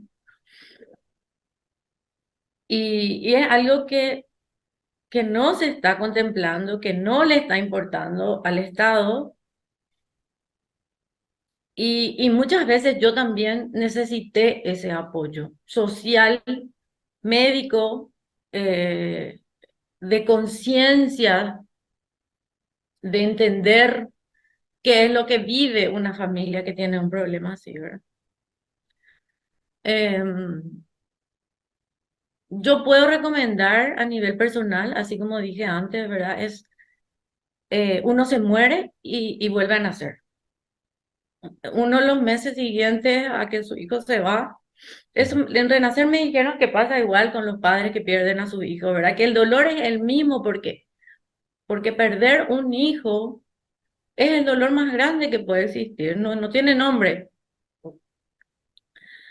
Entonces es buscar algo a lo que aferrarse. A mí me ayudó saber, o sea, yo me forcé a salir del pozo pensando en mi familia, mi marido, mi hija. Y, y después buscando volver a conectar con lo que a uno le gusta, con lo que uno hacía. Es muy importante reconocer qué es lo que estás buscando en esta vida, saber si tenés algún propósito en esta vida y conocerte, porque si no estás vagando por el mundo y no sabes qué hacer. Entonces, ya sea a través de la meditación, yoga, si haces terapia, anda a terapia, si sos corredor, anda a correr, conocerte para aferrarte a la vida, ¿verdad? Y encontrar algo que te guste. Esa es mi estrategia de vivir, no solamente sobrevivir, somos sobrevivientes, pero uno después vuelve a vivir con las cosas que hacía antes, que le emocionaba antes, ¿verdad?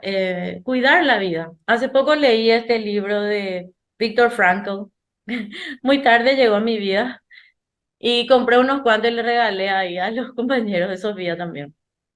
Eh, es muy importante saber que el ser humano puede llegar a momentos tan oscuros, tan profundos y que puede volver a levantarse, ¿verdad? Eh, a veces, bueno, sin juzgar, a veces no se puede, pero está esa semilla y cada madre, padre, hermano, novio, amigo, porque los amigos también sufren, se culpan, eh, puede volver a renacer, como decimos nosotros, ¿verdad? Hay formas de seguir enamorándose de la vida.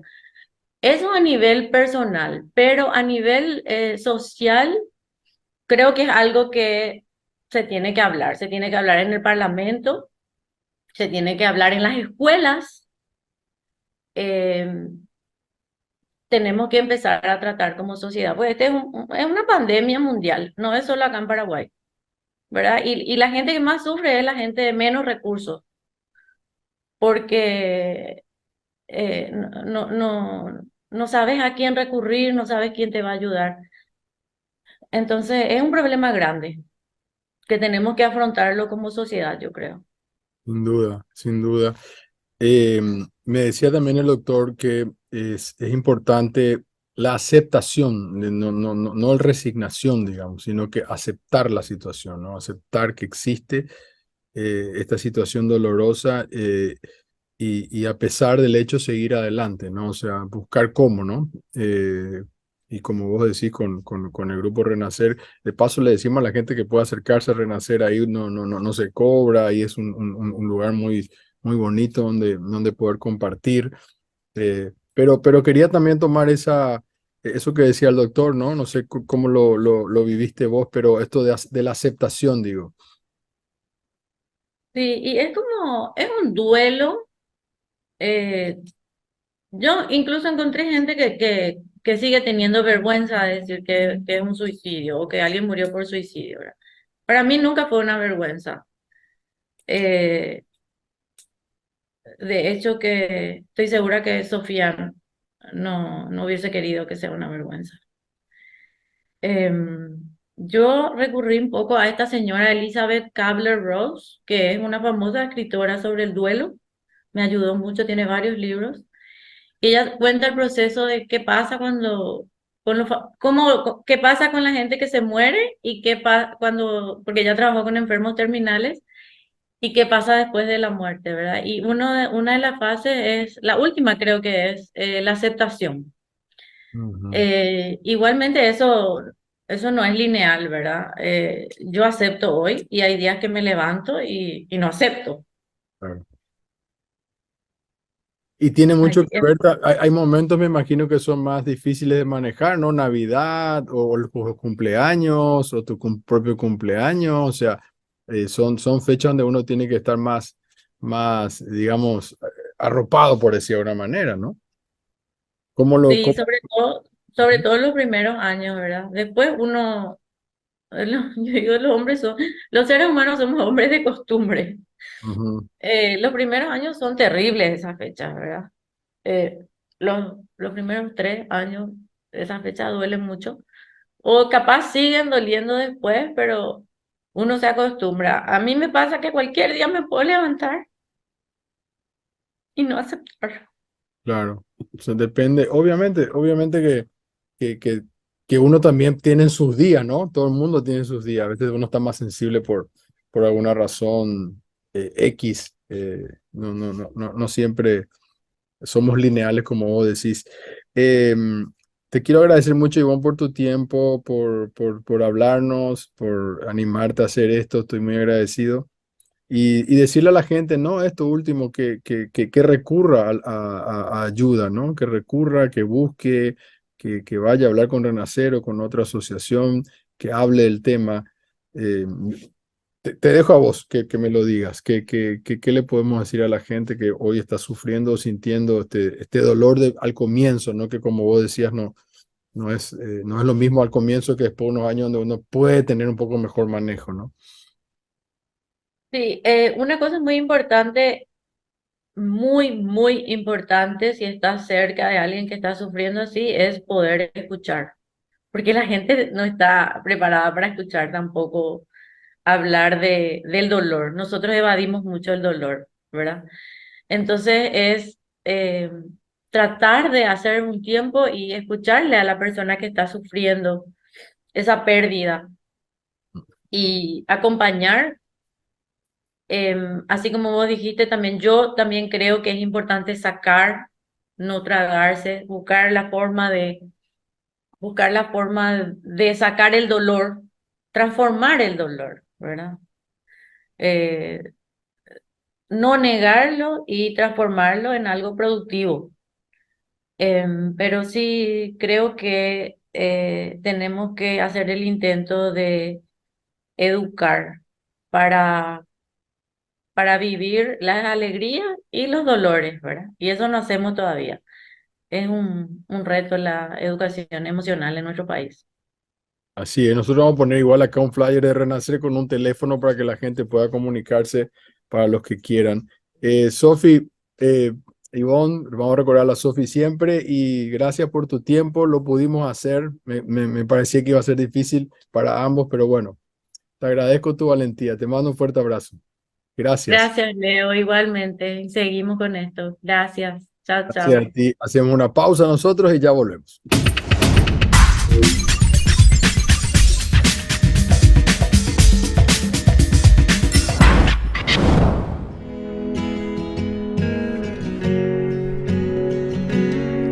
Hubo un tiempo que fue hermoso y fui libre de verdad.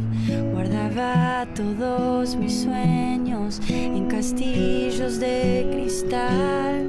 Poco a poco fui creciendo y mis fábulas de amor se fueron desvaneciendo como pompas de jabón. Te encontraré una mañana dentro de mi habitación y prepararás la cama para dos. Tururú, tururú, turururá.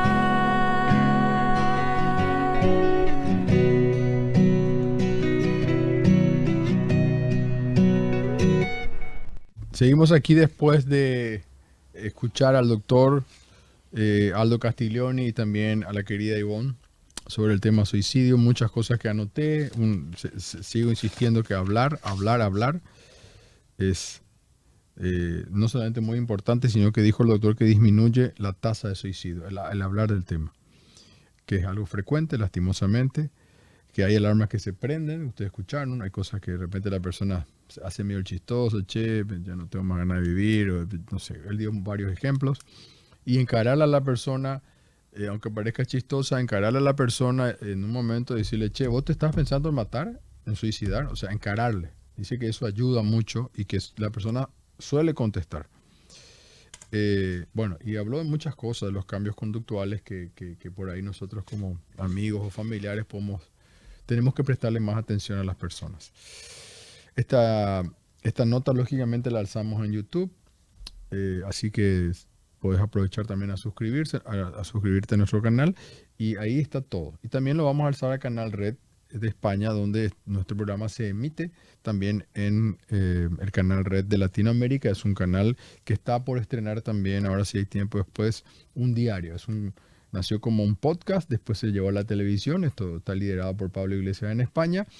Se llama Canal Red y se abrió una segunda cuenta, pero están de alguna manera unidas, pero para darle un poco más de espacio a lo que es Latinoamérica, digamos ahí, Ana Afinogenova es la que lidera, digamos, todo lo que es Latinoamérica. Y aparece también el programa Mind Paraguay entre los destacados en este canal de YouTube, que está creciendo, que sigue con los podcasts y que además, como les dije, también va a estrenar un diario digital, lógicamente. Bueno, mi querido Tobías, yo quiero hablar de otro tema ahora un ratito porque se nos está yendo el tiempo, así que cuando vos te acerques, le vamos a llamar al querido Aldo. Es un periodista, Benítez, hay un periodista, Aldo, que trabaja mucho las cuestiones del medio ambiente, se ha especializado en este tema. Y yo quiero hablar sobre un tema que hoy vi un posteo, que ahora vamos a mostrar después en pantalla, de Cristina Goraleski, que está en Infona, y ella dice, voy a leer textualmente y después le voy a mostrar. El 94% de la soja sembrada en la región oriental hasta el año 2022, hasta el año pasado, es libre de deforestación, desde la entrada a la vigencia de la ley de deforestación cero. Bueno, yo me puse a pensar mucho en esta noticia. Primero, bueno, hablar de libre deforestación muy pretencioso, ¿no? Porque se sigue deforestando. Pero pero quiero entender mejor esto. Y para entender mejor, ¿estamos? Para entender mejor hay que hablar con las personas que entienden del tema, como el querido Aldo. Aldo Benítez, periodista. ¿Cómo te va, Aldo? ¿Cómo estás? Muy buenos días, Parañandutí. Hola Leo, ¿qué tal? ¿Cómo estás? Bueno, un placer estar en comunicación contigo y con tu audiencia.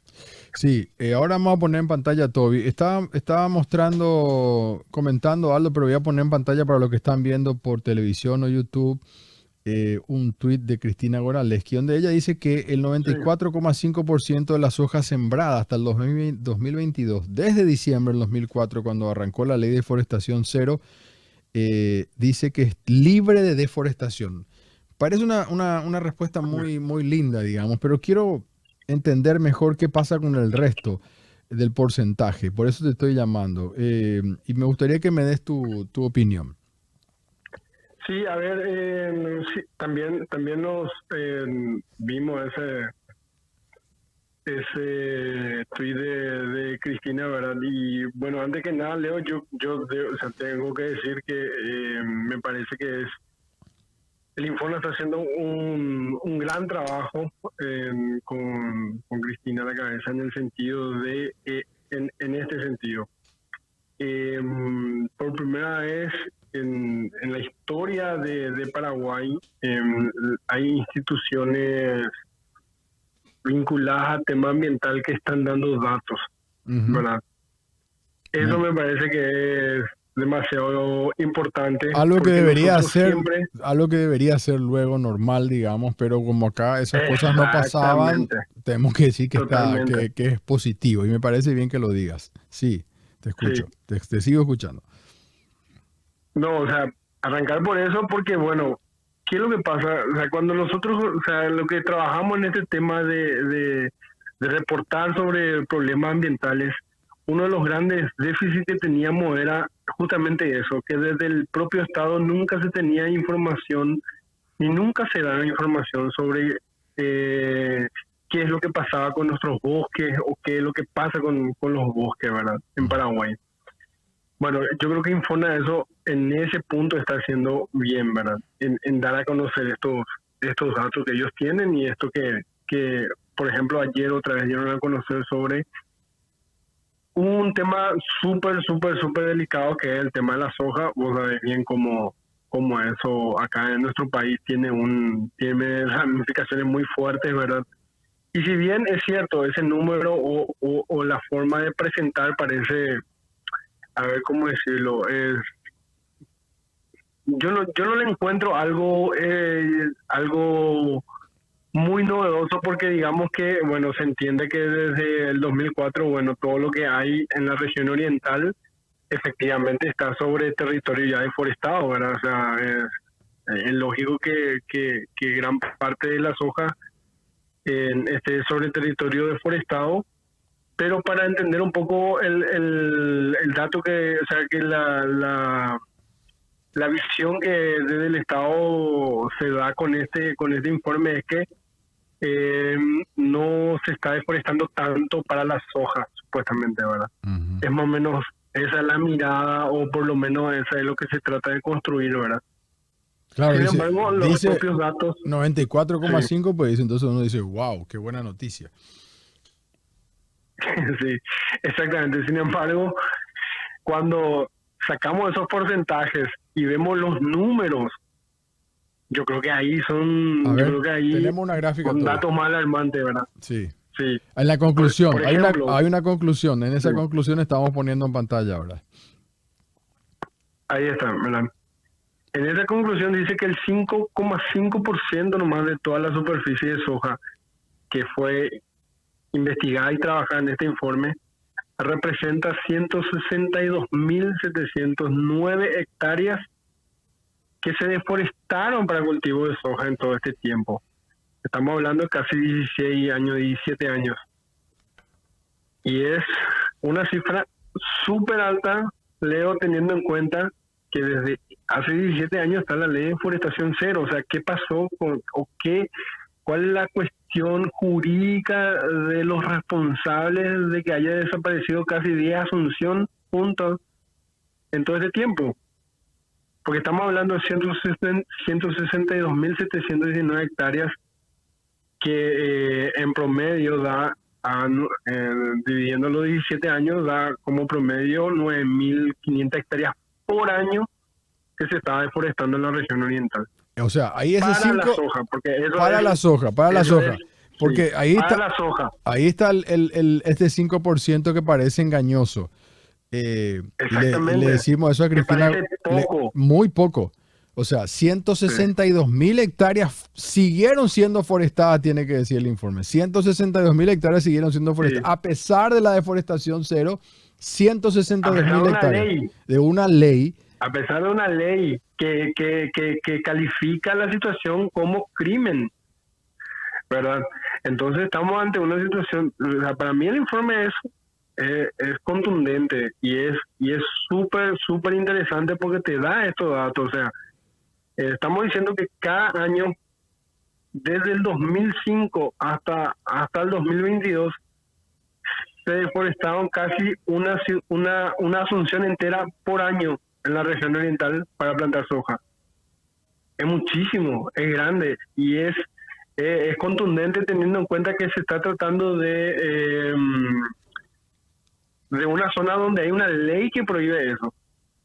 Sí. O sea, cada año prácticamente se deforestó una ciudad tan grande como Asunción o casi tan grande como Asunción para plantar soja, pero no sabemos, contra la ley. Y decías, cuando O vos sea, es decís, grande, es grave. como vos decís solo soja, quiere decir que hay otras deforestaciones para otros rubros ya, Chupe. Para otros rubros, porque nosotros nos estamos remitiendo exclusivamente al informe de ayer, que habla exclusivamente sobre cambio de uso del suelo para soja. O sea, esta cantidad de hectáreas que presentó Ipon ayer se refiere exclusivamente a soja. Hay un informe que sacó también Infona, por eso repito de vuelta, es súper interesante esto que hace de sacar datos, de dar a conocer datos, de exponer estos datos, porque realmente da como para analizar y generar debate al respecto, ¿verdad?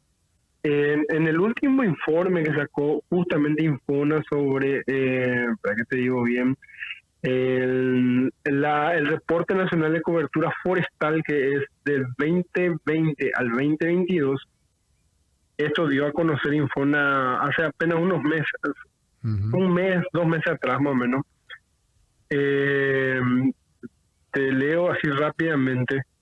Dice que, por ejemplo, en el periodo 2022 se deforestó solamente en la región oriental unas 10.000 hectáreas, que es el 20% de todo el total de cambio de uso de suelo que hubo en ese periodo, para la plantación de cultivo ilícito de marihuana, por ejemplo. O sea, 10.000 hectáreas en un periodo de 2020, 21, 22, en un periodo de 3 años, que esto es evidente que maneja el narcotráfico, ¿verdad? O sea, y se menciona zona de Canindeyú, Amambay y Concepción. Pero en comparación a eso que es la soja, es así, nada. O sea, si vas a hacer esa comparación, ¿verdad? Y Aldo, es muy grande. Lo que no dice el informe, no sé, yo no leí todo el informe, no sé, no sabemos cuánto esta soja deforestada es, por ejemplo, en territorio indígena o en parques nacionales. Eso no sabemos. Exactamente. Eso, exactamente. Yo tengo que realmente ver todo el informe. Yo tengo entendido que no se refiere solamente a zonas que están desafectadas de territorio indígena y de territorio de áreas protegidas. Es decir, que a lugares de propietarios. O sea que puede ser mayor la cantidad de deforestación, seguro, porque sí, ahí incluimos la zona. Salvo que haya incluido todo eso, ¿verdad? Claro, no porque sabemos. Ahí sí.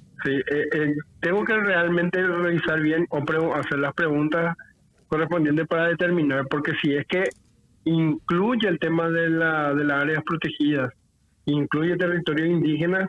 Entonces, o sea, si no incluye eso, entonces evidentemente que estamos ante una cantidad mayor, Mucho mayor. probablemente que no está registrado, ¿verdad? Me acuerdo que nuestro compañero también, Robert Irrazal, había hecho un estudio sobre el parque o sea, la zona que le pertenece a Itaipú, y ahí había como 60.000 hectáreas ocupadas por soja. No sé si eso sigue así.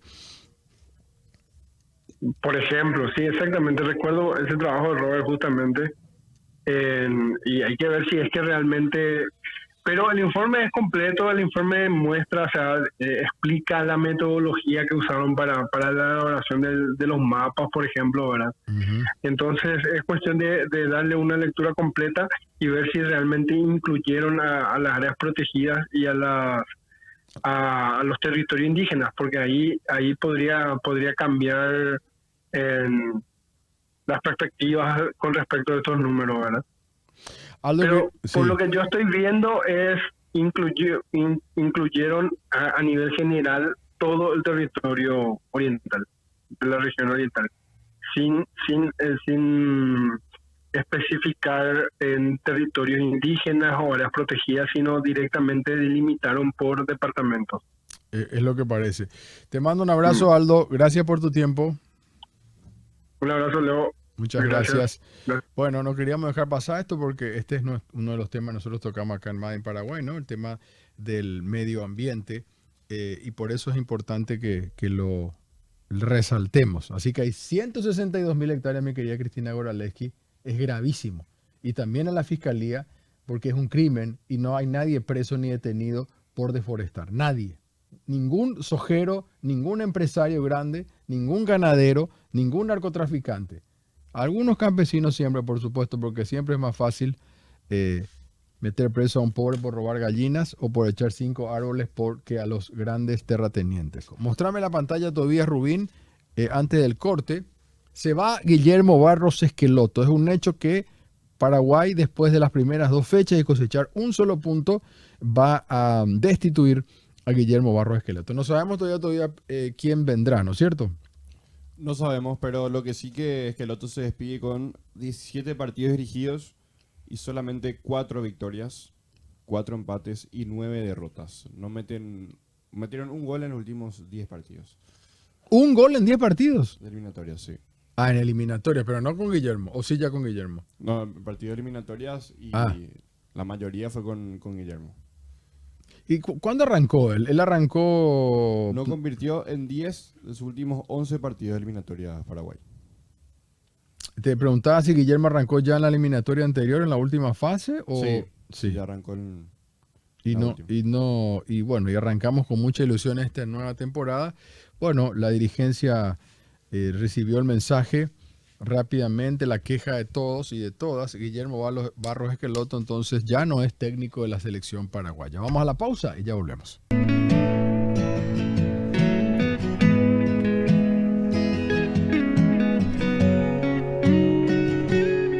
Quisiera saber tu nombre, tu lugar, tu dirección, y si te han puesto teléfono, también tu numeración. Te suplico que me avises si me vienes a buscar. No es porque te tenga miedo, solo me quiero arreglar. Te encontraré una mañana dentro de mi habitación y prepararás la cama para dos. Y prepararás la cama para dos. Ahí lo vemos a Generis también ahí, ¿no? Mi querido Tobías Rubín, ¿me contás quiénes estaban ahí en el video, por favor? La cortina del día de hoy.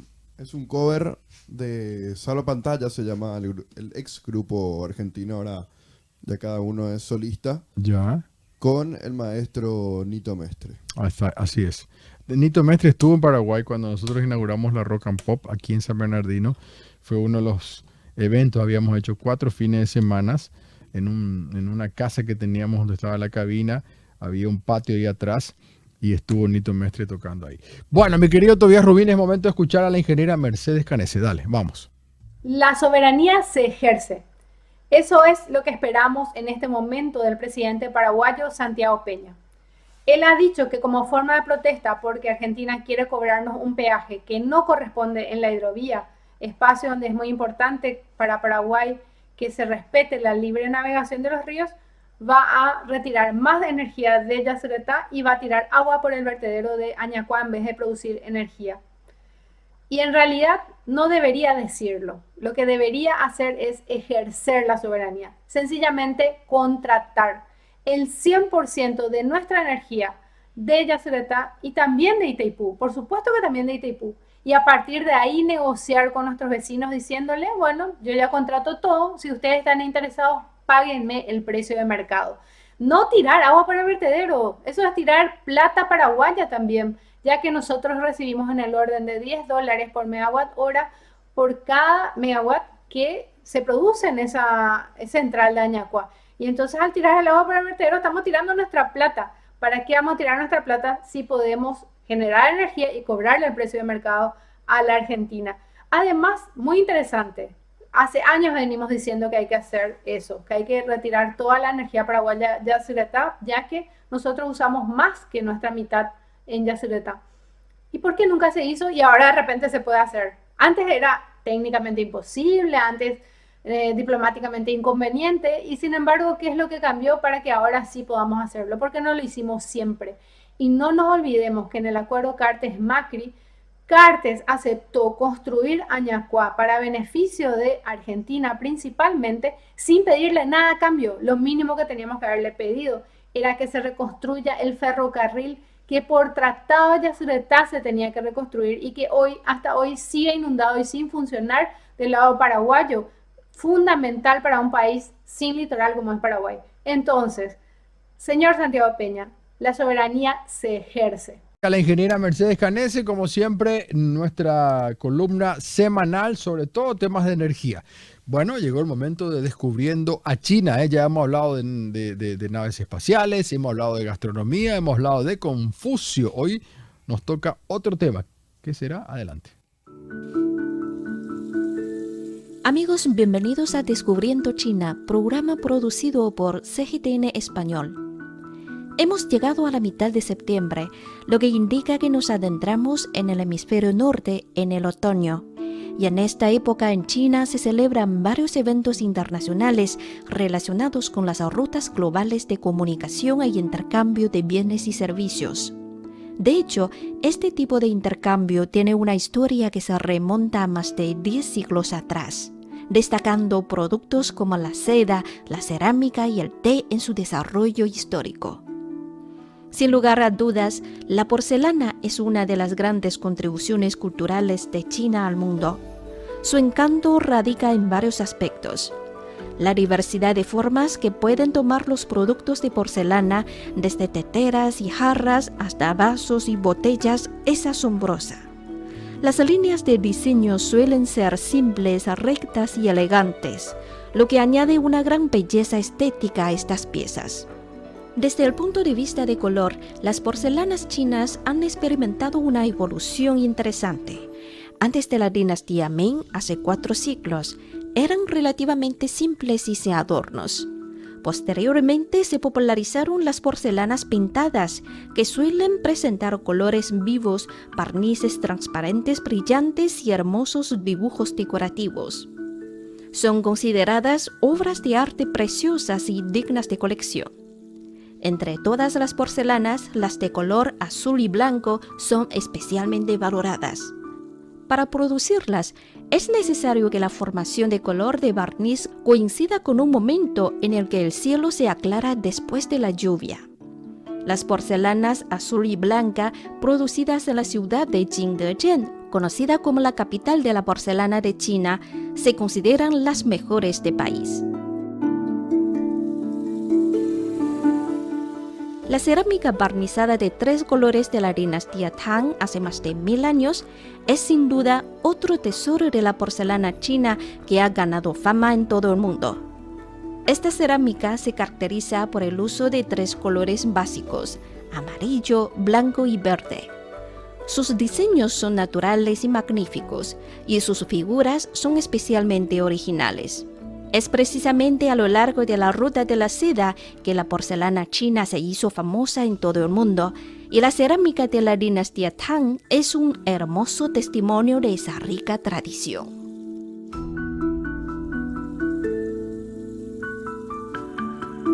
Rica tradición china, la que estamos exponiendo para que ustedes conozcan más sobre este gigantesco país, poco conocido para nosotros realmente, así que muchas gracias a la gente de CGTN de China. Hoy nos tocó hablar de la porcelana, realmente es prácticamente son obras de arte, ¿no?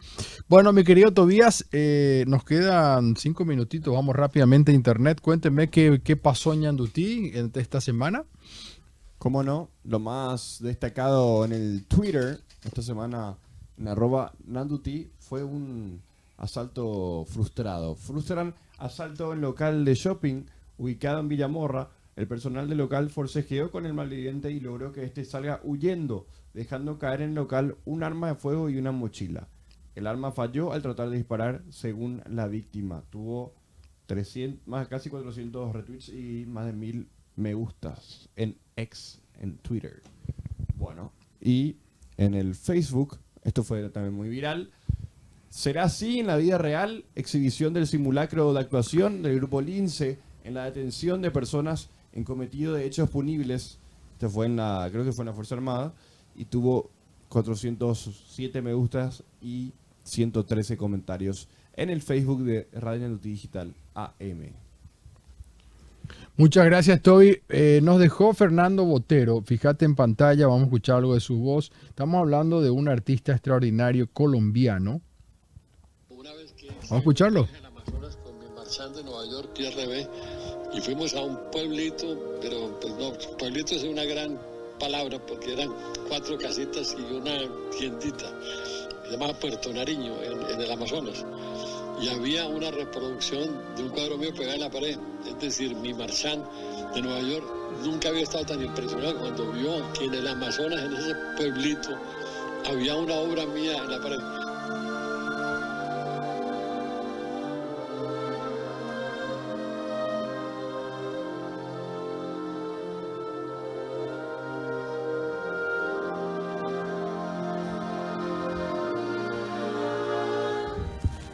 Uno de los artistas más importantes del siglo, seguí poniendo en pantalla tuyo, del siglo XX, 21. Botero, ustedes saben, tiene unas esculturas gigantescas que estuvieron en Nueva York. Yo las he visto en Medellín. Son extraordinarias. Ahí estamos viendo algunas pantallas, las que pueden ver. Escuchábamos recién sus palabras. 91 años para este genio. Siempre pintó así como personas, algunos le dicen gordas, ¿no? Más voluminosas. Y esto estoy sacando el diario El Tiempo de España, no nos va a dar a nosotros tampoco todo el tiempo de mostrarle esto, pero ustedes van a poder entrar después si quieren a ver un poco más sobre este material de Botero. Es un lindo momento para recordar sus obras, sus esculturas, sus cuadros, y de un sistema de poleas para pintar a su gusto, dice el material, los que no están leyendo, viendo, sin que ningún detalle se le escapara de su mirada, de esas gafas redondas que siempre lo acompañaron. Y ahí hay un repaso de las obras de Botero que estamos viendo en pantalla. Cuando cumplió 80 años, El Tiempo habló con sus familiares para trazar un perfil de su vida. Son muy rápidas de descubrir quién es Botero. Es extremadamente rápido. Vamos a escucharlo un poquito más. Realmente lo que más le gusta a él hacer en la vida es pintar. Y que por qué va a hacer otra cosa si lo que más le gusta es eso. 5% de inspiración, 95% de transpiración, algo así, es que la dice en inglés, pero lo que quiere decir es que la inspiración es nada sin trabajo duro. Cuando nosotros éramos pequeños, él no tenía un centavo. Entonces se compensó con imaginación la falta de dinero. Entonces, por ejemplo, nos invitaba a caminar por el Lower East Side de Manhattan y él de pronto veía que alguien había botado un poco de metal o en la basura, ¿no? Y recogía esas cosas y de pronto nos creaba unas armaduras o espadas. Entonces, digamos, con cero dinero, pero con muchísima imaginación, como que nos crea un mundo de juguetes. Un miembro de familia increíble. Bueno, ahí está el homenaje a Botero que le está haciendo el tiempo, que nosotros aquí estamos reproduciendo en Made in Paraguay. Nos tenemos que ir y vamos a encontrarnos como siempre la próxima semana. Así que espero que hayan pasado un buen programa. Nos vemos. Gracias. Chao.